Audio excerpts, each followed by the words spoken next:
Coming up on today's show, we talk March Madness and the NBA playoffs, plus a new challenge of the week. All that and more on TSE.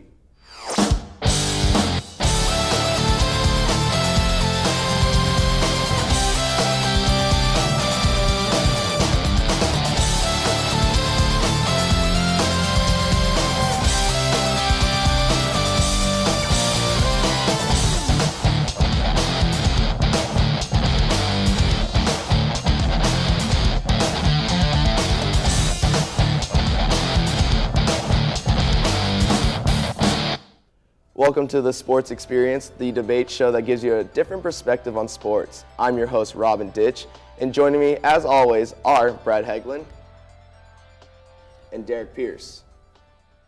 We've got a lot to talk about today, boys, so let's get down to it.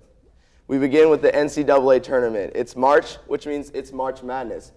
Brad, we'll start with you. Who's your top 4 seeds? My first pick would have to be Florida. They're a great shooting team. They have fantastic guard play all around, and their signature win comes against John Calipari's team at Kentucky. In our first episode, I picked Florida to have a #1 seed, and I was right about that. And Florida's led by their coach, Billy Donovan, a great, fantastic coach, and has won the tournament over years ago. And also, they're a great team and have a great chemistry. But my next pick would have to be Wichita State. They're currently undefeated, 31-0, and also, however, they haven't really played anyone in their league, but they're still a great team. I agree with you there. I pick Wichita State as well. Although they don't really play anyone, they are 31-0, and key teams lost this week, and they're the only 31-0 team of all time. But for my next pick, I'm going to have to pick Duke with Mike Krzyzewski and Jabari Parker, Player of the Year candidate. And they also had a win against #1 Syracuse at the time, and hopefully they can bring that momentum into the ACC tournament. That's where I disagree with you, Brad. I'm picking Virginia. They're led by former Wazoo coach Tony Bennett, who emphasizes defense a lot, and they just beat #4 ranked Syracuse and destroyed them, and they're on the road. They're having tremendous success this season, but my final #1 seed will have to be Arizona. Although they lost to unranked Arizona State and Cal earlier this year, they are led by freshman Player of the Year candidate Aaron Gordon and also guard Nick Johnson. The reason I have Arizona is they have size, they have great rebounding, and they have fantastic down-low presence, like you said, led by Aaron Gordon, freshman Player of the Year candidate. Well, teams will find out their seedings on Selection Sunday, so we'll see if you guys are correct. From the college to the pros, we go to the NBA playoffs. Who are your guys' bubble teams, and who's getting in? Well, it's not looking too good for the East, but if I had to pick a team, it would have to be the New York Knicks. The New York Knicks are led by Carmelo Anthony, who's one of the top 3 NBA players in the league right now, and also Carmelo Anthony will not allow his team to not make the playoffs because he's hungry for a ring.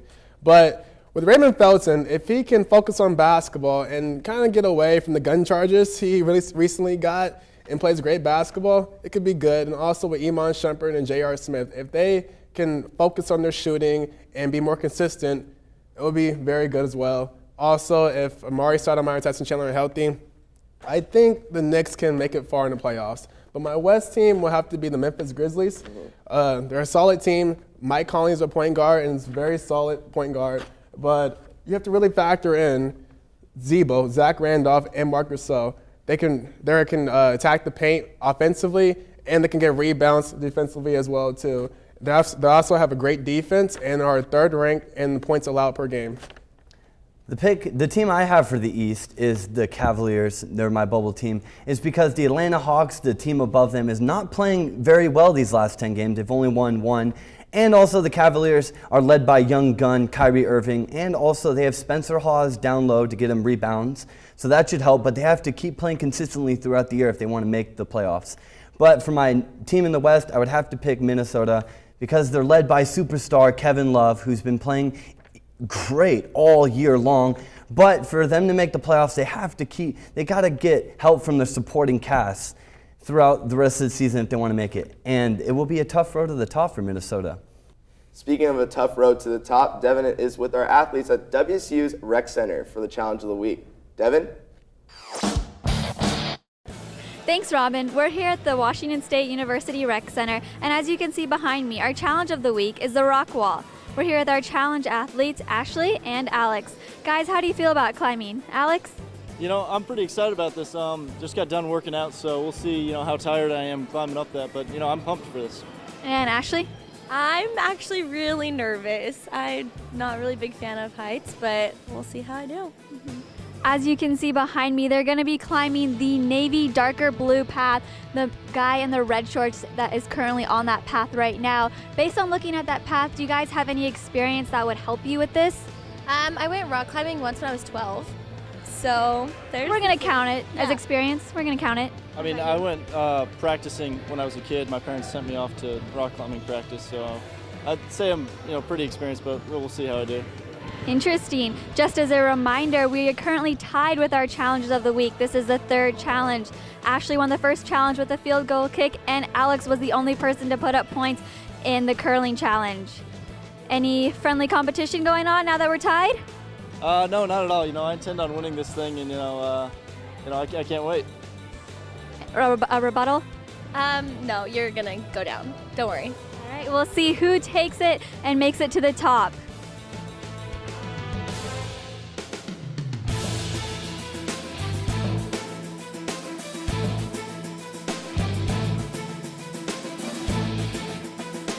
Three, two, one, climb!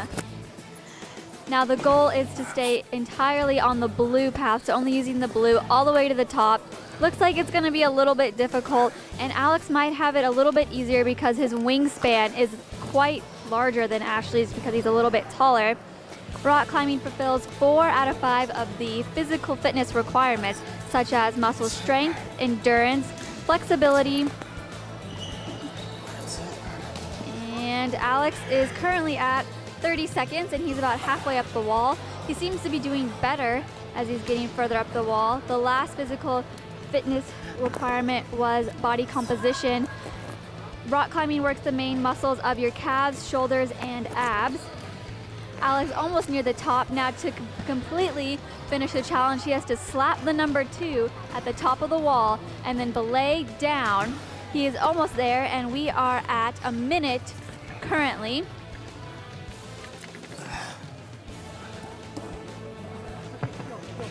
Alex just needs to, oh, Alex is coming down.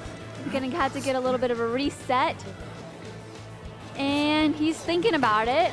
We have a GoPro attached to Alex's head, so you'll have up close and personal action with his climbing. He slapped the number 2 and he is on his way down. We're gonna keep the timer going until the feet hit the bottom of the mat. So right now we are at 1 minute 30. Just go ahead and let go from the wall. The rope will catch you. We are on an automated belay system, so we do not need a belay buddy.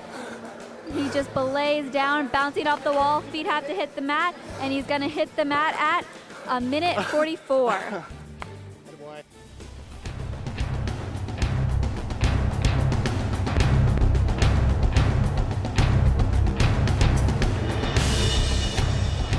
Ready? Yep. 3, 2, 1, climb. Ashley a little bit less experienced than Alex, but she's going at it furiously. Remember, we are only trying to use the blue, and right now she has her foot on the yellow, but it's okay.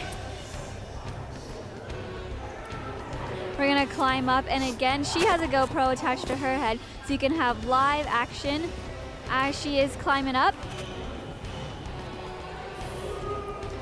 Right now we're at about 30 seconds on the wall, and Ashley seems to be getting the hang of it. As you know, our challenge athletes got the official climbing shoes, which seems to be helping quite a bit. However, they did not feel it necessary to use chalk, which is another helpful thing for most climbers. You saw right there, Ashley just used the smearing method, which is to put your foot or your hand on a place where a handhold or a foothold isn't usually, but you can still use that portion of the wall to push off. And that method, again, is called smearing. She is climbing to the top, and we're at about a minute 5. She's gonna slap the number, and all she has to do is jump down. She's really going for it. Pushing down. She's gonna hit the ground, and she is gonna hit the ground at 116, meaning she beat Alex and takes another challenge win, putting her ahead 2-1.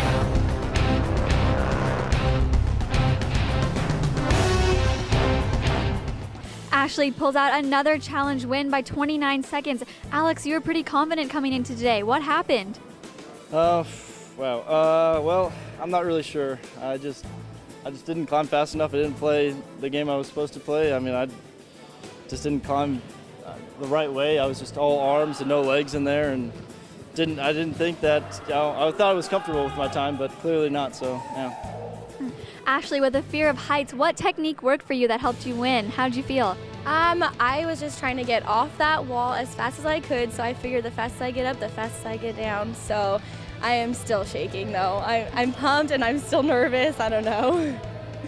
Hopefully Alex can tie it up at our challenge next week. Back to you at the desk, Robin.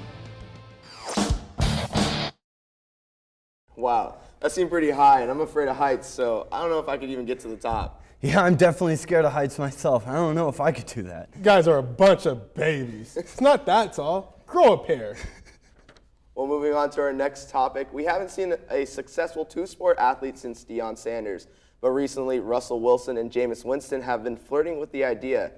Guys, do you think there can be a two-sport athlete in today's world? No, I don't think there should be because the organization owns the players' rights and the risk for injury drastically increases, and not to count how tired they would be in the offseason. Well, in the past, Bo Jackson was successful in baseball and football. So in today's modern world with physical specimens such as LeBron James, I think they can participate in two sports with Russell Wilson and Jameis Winston, both baseball players and football players. We just have to see. And that brings us to our rapid fire segment. The NCAA season has officially ended, and our obvious pick for Player of the Year is Doug McDermott from Creighton. But if you had to choose a second one, who would it be? It's obviously a runaway for Doug McDermott, but if I had to choose someone, it would have to be Jabari Parker, the freshman leader for Duke. He's a great rebounder and provides scoring for Duke. If not Doug McDermott, who averages 26 points per game and 7 rebounds per game, I would have to go to Cincinnati's Sean Kilpatrick, who averages 21 points per game, and he's just playing very good right now for Cincinnati.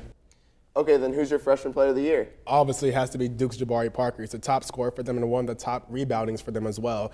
He can create his own shot from beyond the arc and inside the paint. He is balling right now. Jabari Parker averaging 16 points a game, nearly a double-double, and he's really clutch, bringing a top-ranked Duke team into the tournament. Baseball season is just around the corner, and spring training games have begun. What's your early favorite for the MLB season? I would have to go with the Dodgers, who's led by their pitching staff if they stay healthy, Clayton Kershaw, who had under a 2.0 ERA, and the young batter, Yasiel Puig. I'll have to go with Boston Red Sox. They just came from a World Series championship and are adding on momentum for the season. Can women's bantamweight champion Ronda Rousey be beaten?